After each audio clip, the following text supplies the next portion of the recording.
കാനനപാതയിലൂടെ എത്തുന്നവർക്ക് പമ്പയല്ല, ഈ തെളിനീരാണ് ആശ്വാസം. ഈ തെളിനീര് ദേഹത്ത് വീഴുമ്പോഴാണ് തണുപ്പ്, അത് പറഞ്ഞറിയിക്കാൻ കഴിയില്ല. ഇത് ആവോളം ലഭിച്ചാലോ?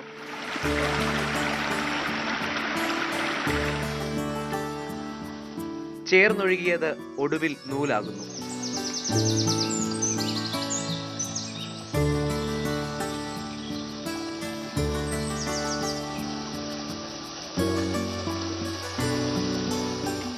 ഇഴപൊട്ടാത്ത വെള്ള നൂലുകൾ ശരീരത്തിൽ തൊട്ടാൽ മുത്തുപോലെ ചിതറും. ശരണവഴിയിൽ പ്രകൃതി ഒരുക്കി വെച്ചിരിക്കുന്ന അത്ഭുതം, ഉരക്കുഴി.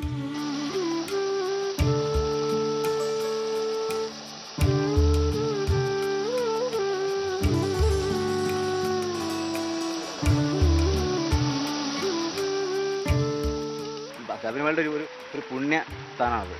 ഈ ഉരക്കുഴി എന്ന് പറഞ്ഞു കഴിഞ്ഞാൽ ഉരക്കുഴി കുളിക്കാൻ അത് കുളിച്ചു കഴിഞ്ഞ സുഖം അതിൻ്റെ വേറെ തന്നെയാണ്. മനസ്സിലുള്ള എല്ലാം നമ്മൾ എല്ലാം ഒരു ഇത് കുളിച്ചു കഴിഞ്ഞാൽ നമ്മുടെ എല്ലാം മനസ്സിലെല്ലാം ഇത് കിട്ടിയ മാതിരിയായി. കുമ്പളം തോട് താഴേക്ക് ഒഴുകിയിറങ്ങി ഉരൽക്കുഴി തീർത്ഥമാകും. ഏത് പ്രായമുള്ള ആൾക്കാർക്കും തടിയാണെങ്കിലും കുട്ടികളൊക്കെ ആണെങ്കിലും ഒക്കെ അതിൽ മുങ്ങി നീർന്ന് വരാനുള്ളൊരു ഇതുണ്ട്. അതൊരു അത്ഭുതം മാതിരിയാണ് തോന്നുന്നത്. മുങ്ങിത്താഴ്ന്നാൽ തൂകി ഒരുക്കുന്ന ഉരൽക്കുഴി. ഇത് സമുദ്രനിരപ്പിനോട് ഏറ്റവും അടുത്ത് നിൽക്കുന്ന എവർഗ്രീൻ ഫോറസ്റ്റ്, നിത്യഹരിതവനാണിത്.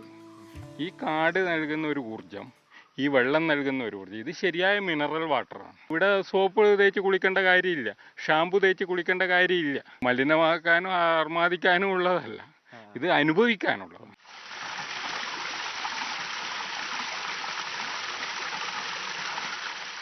കാട് കാത്തുവെച്ചിരിക്കുന്നതിനെ കാത്തു സൂക്ഷിക്കേണ്ടത് നമ്മളാണ്.